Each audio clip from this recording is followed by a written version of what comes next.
राम कथा सुंदर कर तारी, संशय बिहक उड़ावनहारी।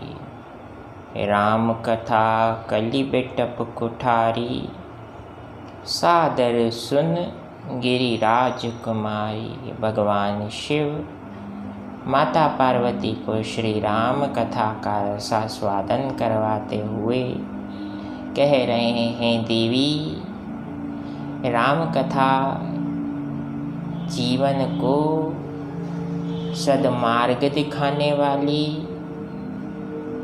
कुसंग से बचाने वाली और जीवन से विघ्नों का नाश करने वाली मर्यादा पुरुषोत्तम श्री राम के जीवन की गाथा है, जिसे सतत रूप से सुनने से जीवधारियों का निश्चित रूप से उद्धार होता है। जीवन को जीने की कला सीख जाता है व्यक्ति। कहाँ कितना बोलना है, कहाँ बिल्कुल नहीं बोलना है, कहाँ बोलने की आवश्यकता है, कहाँ कर्म करना है, कहाँ कुछ नहीं करना है और कहाँ जीवन के लिए उपयोगी मार्ग उपलब्ध है। ये सारी समझ व्यक्ति को श्री राम कथा के माध्यम से प्राप्त होती है।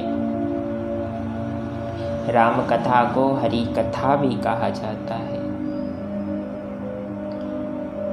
कल की कथा प्रसंग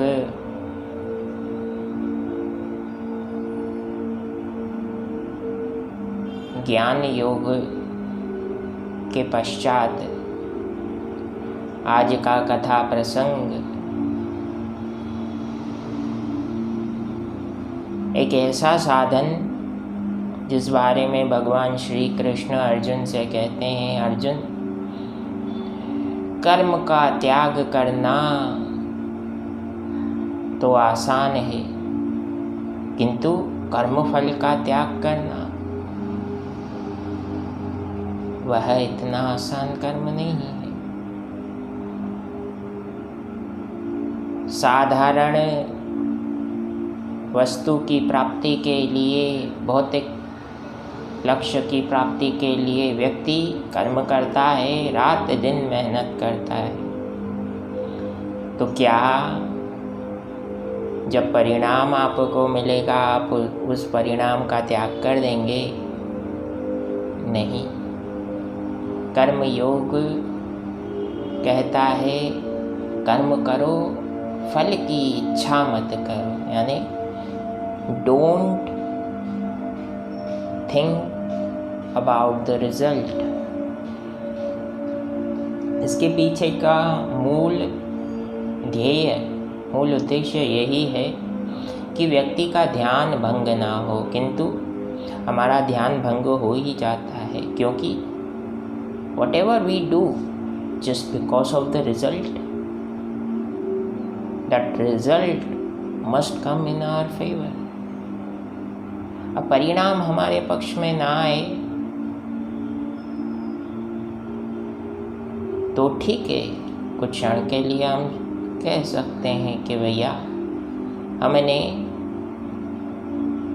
कोशिश की लेकिन परिणाम हमारे पक्ष में नहीं आया। All days are not equal। लेकिन परिणाम आपके ही पक्ष में आ जाए तो कितने लोग उसका त्याग करेंगे? शायद कोई भी नहीं, शायद मैं भी नहीं, क्योंकि यह जीव का स्वभाव है।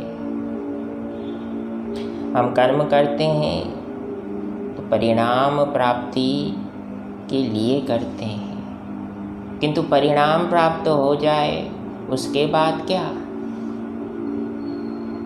उसके बाद उसका उपयोग और क्या? लेकिन नहीं, भगवान श्री कृष्ण कहते हैं जीवन में विघ्नों से, कष्टों से, मानस रोगों से बचने के लिए व्यक्ति को एक श्रेष्ठ मार्ग योगेश्वर श्री कृष्ण ने दिया है और उसे कहते हैं राजयोग। राजयोग कर्म के प्रति आपको निष्पक्षता और निष्ठा की प्राप्ति कराता है। आप कर्म करें, जी तोड़ मेहनत करें, परिणाम आ जाए तो उस परिणाम को प्रभु परमात्मा के चरणों में अर्पित करें। जो भी आपके आराध्य हों, मेरे आराध्य राम हैं तो मैं उनके चरणों में परिणाम अर्पित कर दूं। किसी के आराध्य श्री कृष्ण या महादेव या आद्य शक्ति, जो भी ईश्वर का स्वरूप आराध्य हो, या कोई ईश्वर को नहीं मानता तो परिणाम अपने माता पिता के चरणों में अर्पित कीजिए। उससे क्या होगा? उससे अखंड समृद्धि, अखंड वृद्धि और अखंड सामर्थ्य की प्राप्ति व्यक्ति को होती है। यदि ट्राई करना चाहें तो एक बार कोशिश करके जीवन में ज़रूर देखिएगा, क्योंकि भगवान श्री कृष्ण के कहे हुए शब्द हैं।